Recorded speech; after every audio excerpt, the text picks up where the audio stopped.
The ISS Manama Dialogue is the Middle East's premier security summit, and its significance is truly global. Established in 2004, the dialogue has become an essential forum for regional security debate and for governments to think strategically about their policies and security partnerships.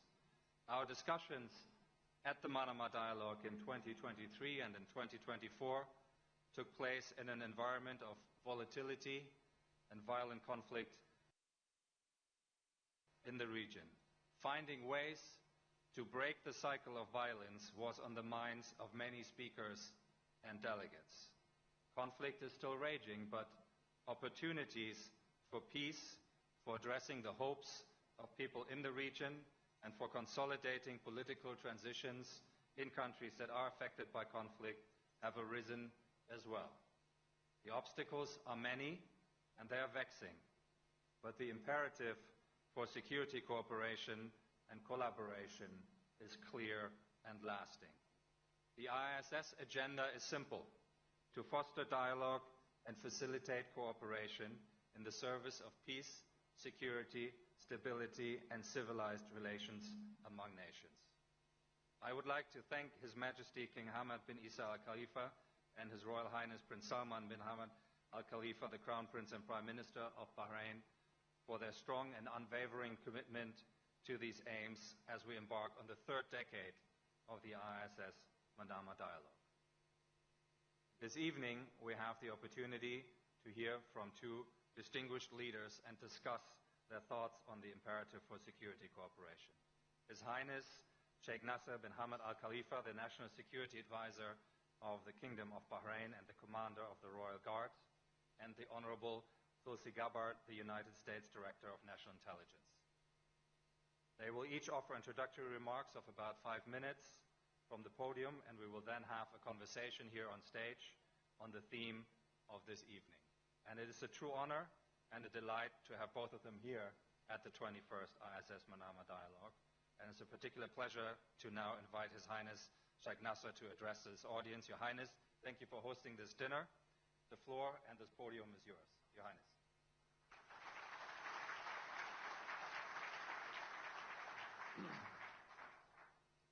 Bismillah ar-Rahman ar-Rahim.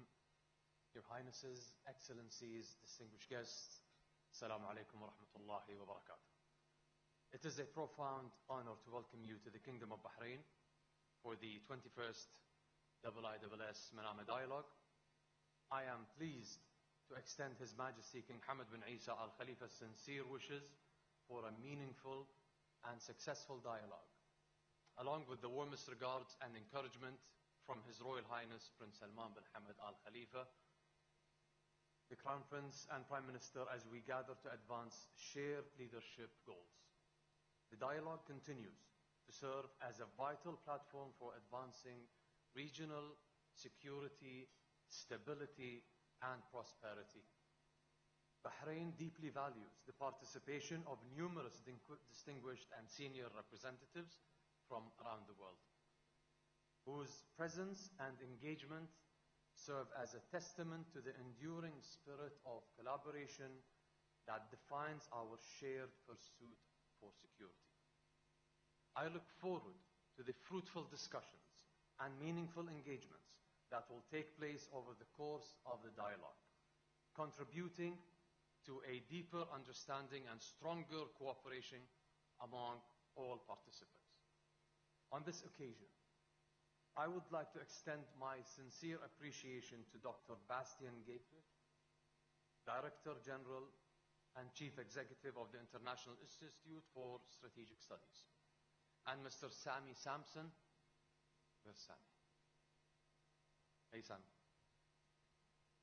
Executive Director of the IISS, for their dedicated efforts in organizing and preparing for this dialogue.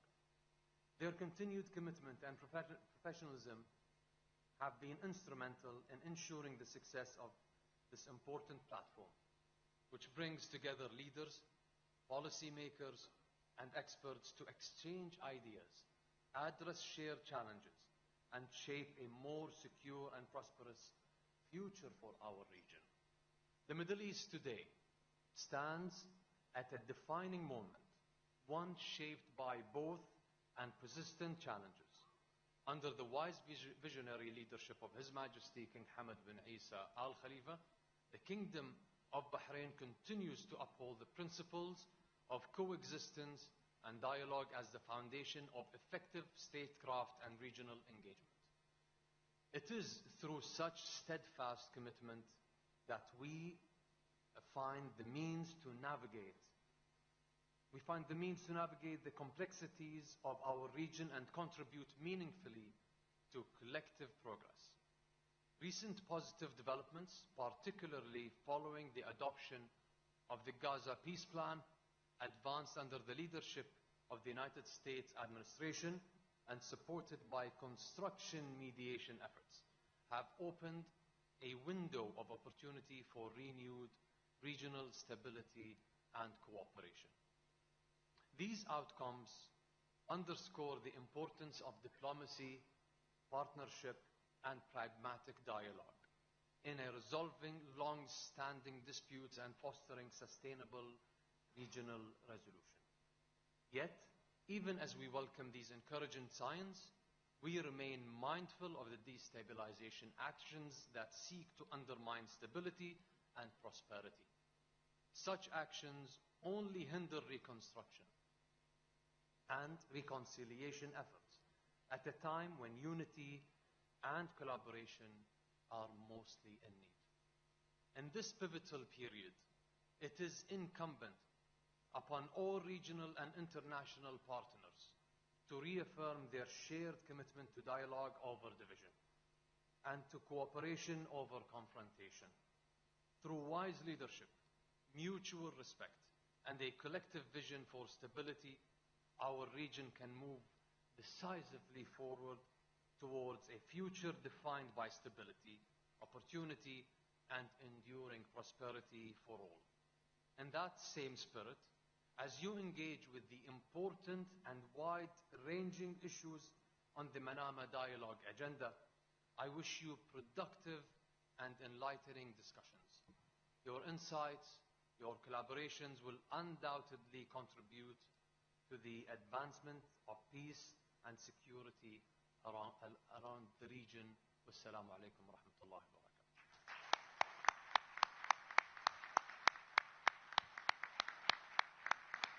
Your Highness, thank you very much for those warm words of welcome and for underlining that window of opportunity, fragile as it is. I think that is a theme that we will want to pursue. May I now invite Tosi Gabbard to take the podium, please. Thank you.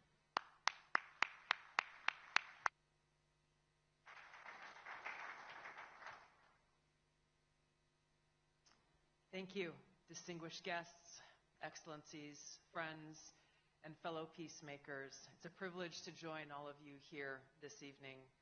Your Highness, thank you very much for your kind hospitality in welcoming us and hosting this important event.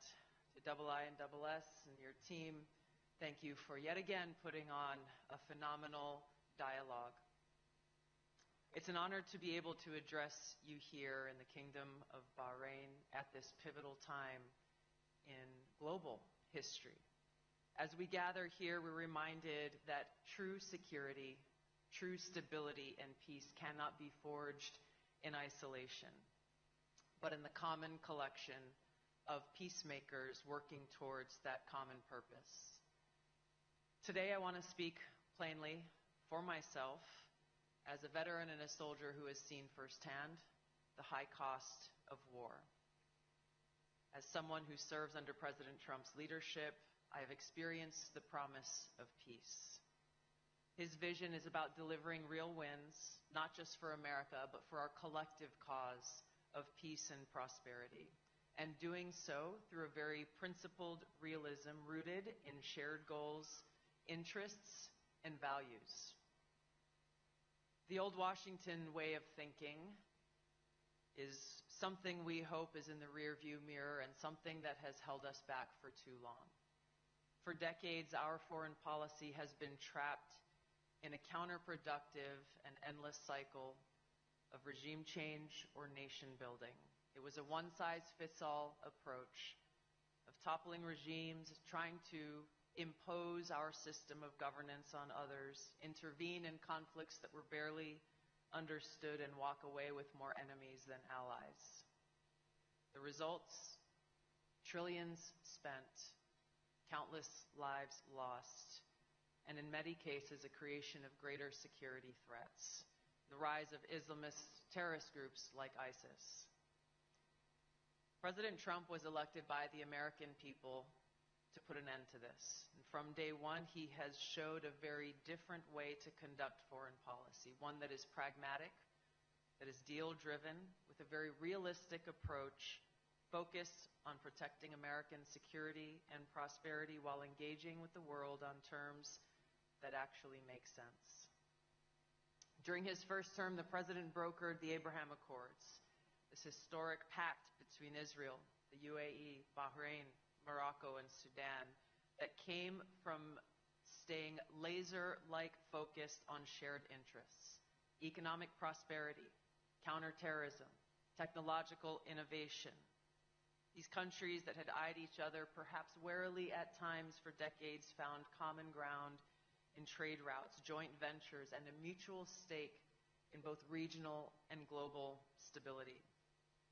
We've heard President Trump and Vice President Vance speak just last week about their hope that the Abraham Accords will continue to grow and expand to allow for a true lasting regional stability and peace.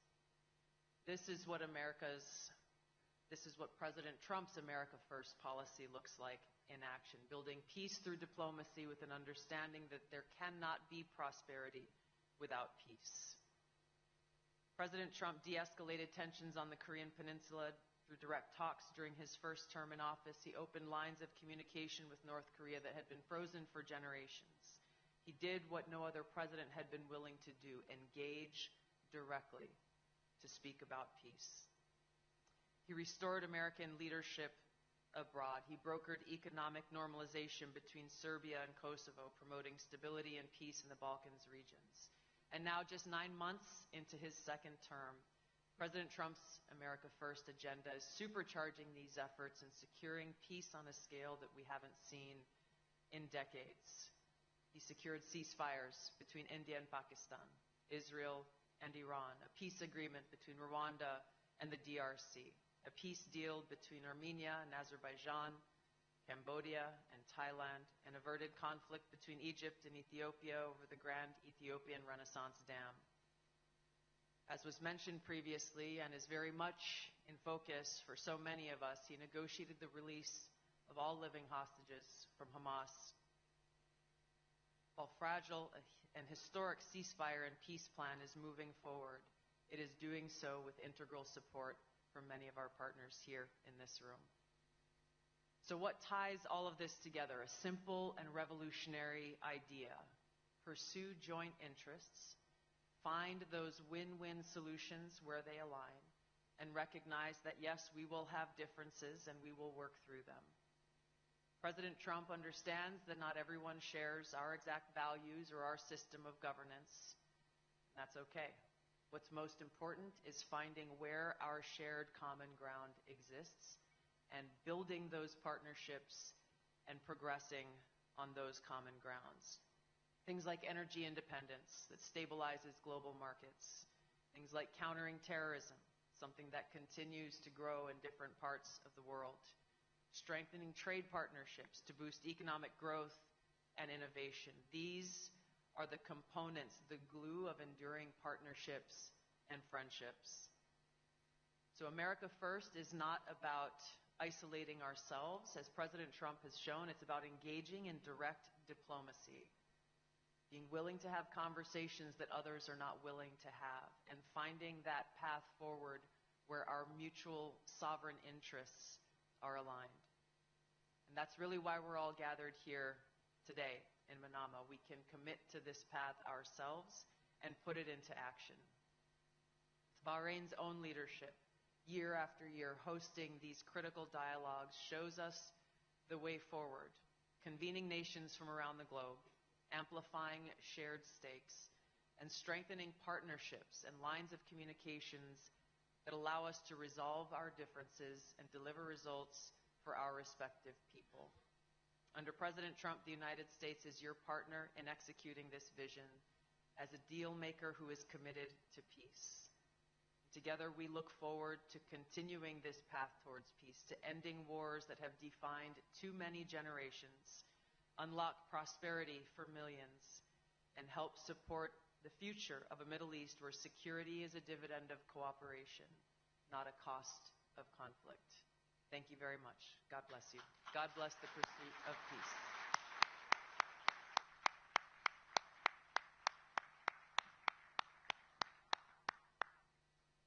Thank you very much, Director Gabbard. You spoke about peace through diplomacy also in the service of prosperity, and maybe that's a good way to lead into our conversation now, for which we have about 15 minutes or so. And I wanted to ask both of you to speak a little bit about CCPA, the Comprehensive Security Integration and Prosperity Agreement that was signed between your two nations in 2023. Of course, shortly after the region entered a phase of turbulence, I think one can say.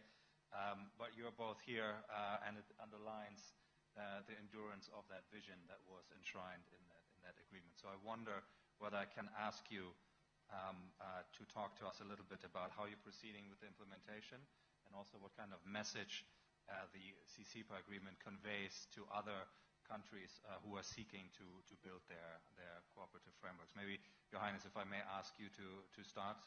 All right. Thank you very much. As promised, I'll be short and precise, because I personally would rather face an army but not face the food. So I would like to go on the CCPA, which is actually the answer for so many conflicts we see, and also not just conflicts, but also the answer for how do we build a global framework that is much bigger than a regional effort. So the CCPA is actually a new framework that we have been working on since the signature of a bilateral agreement with the United States, and we are very proud of it. That came right after our signature of the Abraham Accord. So this follows the Abraham Accord effort.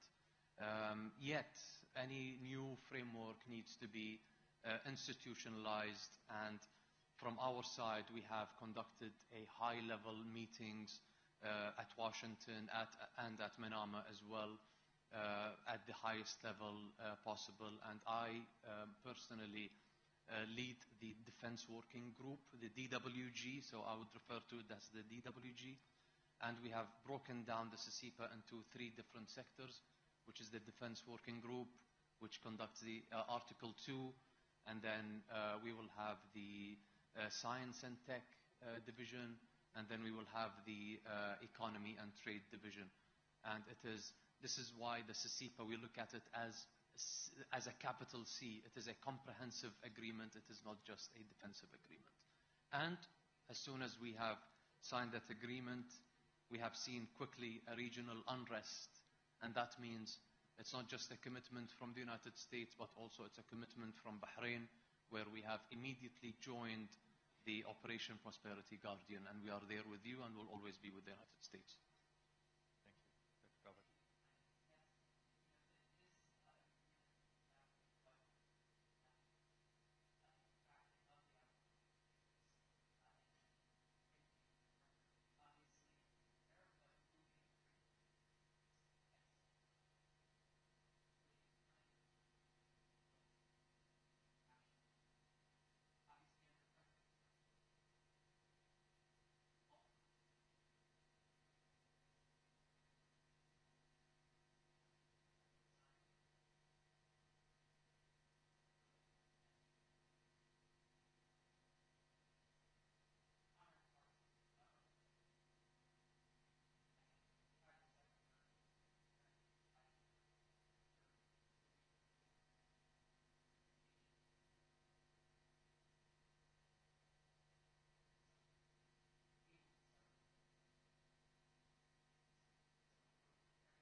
on the point of progress, I mean, what are the highlights for you in the CCPA implementation that stand out for you?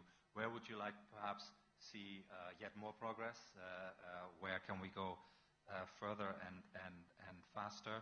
And if I may also invite you to perhaps look at when the region mobilized back in June to defend against an incoming Iranian missile attack. What was the role of CCPA in the context of defending and protecting the Kingdom of Bahrain? So basically it has really advanced our strategic priorities.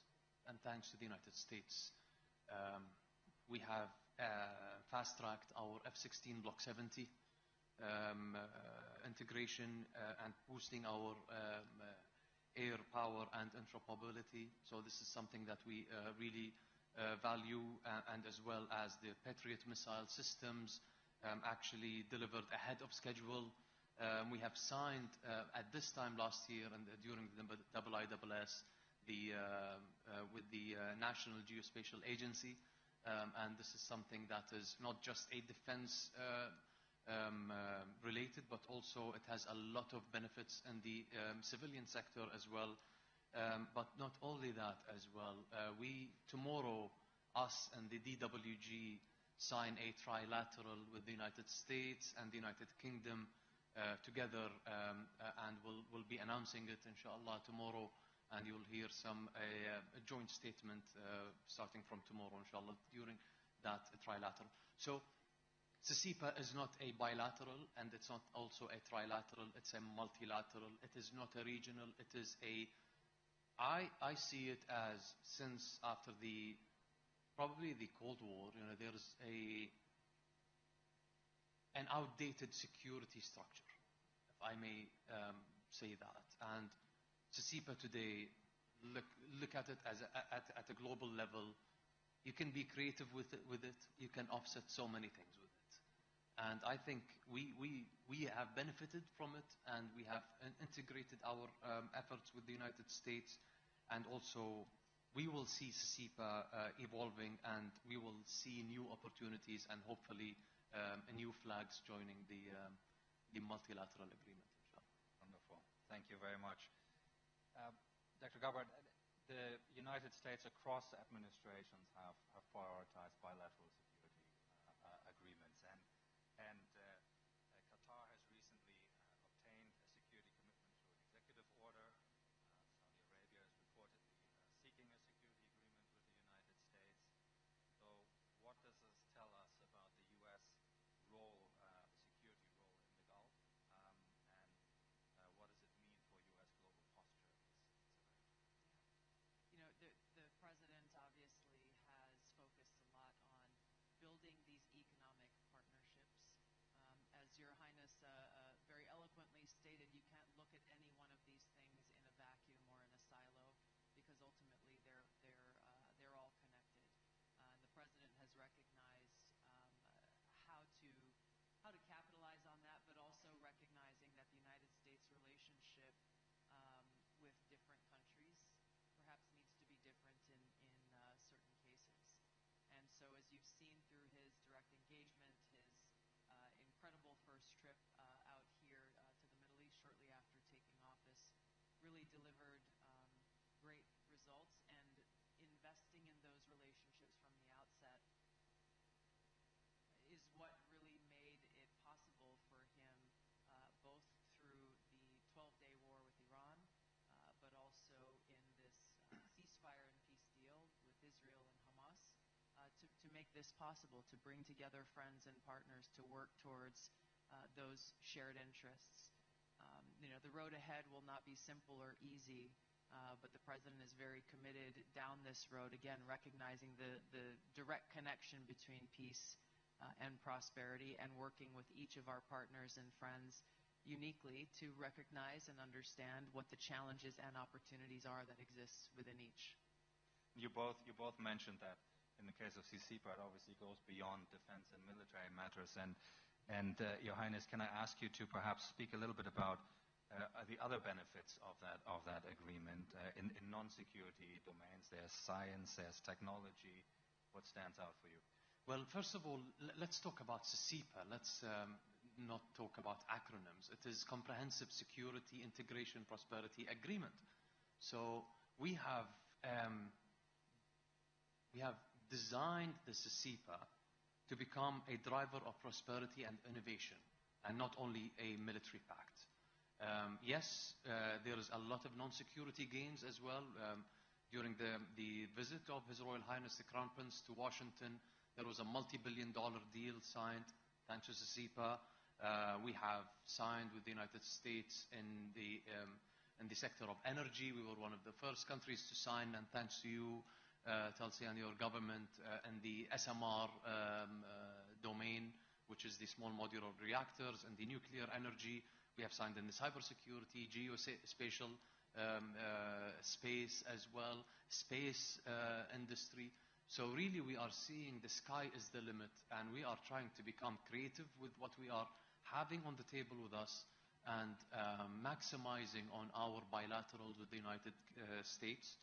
And we also continue talking with the United States and the industries as well, between our both countries. And Dr. Gabbard, the intelligence is obviously a key part of security cooperation. Can you speak a little bit about your expectations, American expectations, towards partners in that field? What underpins a reliable intelligence relationship? Also, what is the U.S. willing to put into those relationships? Obviously, the U.S. has unique assets and abilities, and I wonder whether you can explain how you look at that aspect of security cooperation. Sure. Well, I won't delve into the depth of intelligence capabilities in this setting. The relationships really are the key. And this is why I really value and I'm grateful to be here, because it is our ability to build those, in many cases, long-standing friendships, partnerships, make sure that those lines of communication are open, not just to share information when it's good news, but really those relationships are what we depend on when we hit a rough patch or there is a crisis that needs to be addressed, where candor is required, and plainly speaking of the ground truth of a situation is required for us to be able to navigate through it safely. And to deliver results. Again, I look to these most recent examples that President Trump has led in dealing with Iran that required a lot of conversation with many of our partners across this region, and very candid dialogue about what was happening and what was the threat that needed to be dealt with, and the results that ultimately were delivered. Again, the same here in dealing with Hamas. This could not be done by any single country alone. We are in this game-changing and historic moment with President Trump leading the charge, working with people who have become good friends of his. I think that sometimes people think because you're friends, you have to agree on everything. That's not the case. Every nation's leader will think first and foremost of what is best for their own sovereign interests, what's best for their own people. President Trump does that every single day. And he recognizes that what's best for the American people is when we can tackle and solve these problems together. And so from my standpoint, and my role as the Director of National Intelligence, of course, is to make sure we have those strong lines open with our friends and partners in this region and around the world, and to make sure that we are best informing the President so that he can continue to deliver success towards this end of peace and stability. Can I ask you both one final question very briefly? And Dr. Gabbard, I'll start with you, and then I'll let His Highness have the final word. But given that there is this sense of urgency and there's volatility, it's a fast-paced environment, do you feel our efforts on security cooperation across the region, are they keeping pace with that demand and that environment? What do you think? I do. I think when President Trump first came into office, again, the second time, he certainly hit the ground running. He wasted no time. And what has been very heartening and I think exciting and hopeful to see is how many of these nations' leaders have been eager to step up and engage and not only keep pace, but really to find, hey, where are there new opportunities to explore that haven't been explored before, or what are the conversations that now we can have to tackle tough problems that were maybe taboo to have in the past, or conversations that people thought didn't need to be had because the task was impossible. I think President Trump has really shown that we cannot afford to have a defeatist attitude. If we are committed to peace as we say we are, we have to be willing to do the things that others have been unwilling to do in the past to deliver the results that have failed in the past to have been delivered. Your Highness. I do agree with you, Tulsi, and indeed there is a growing sense of urgency. In Bahrain, the imperative is clear. But what we need now around the world is actually to stay ahead of the curve, to keep up with the pace ahead of us, and the conventional, and the cyber, and the hybrid domain as well. There is an imminent threat ahead of us. We watch it, but we also have to keep up with the pace. And again, I would finalize my word as I have started it with CEPA. I think this framework lets us to have that edge over the building up speed of threat globally. Thank you very much. May I invite all of you to thank our two fantastic speakers. Thank you very much.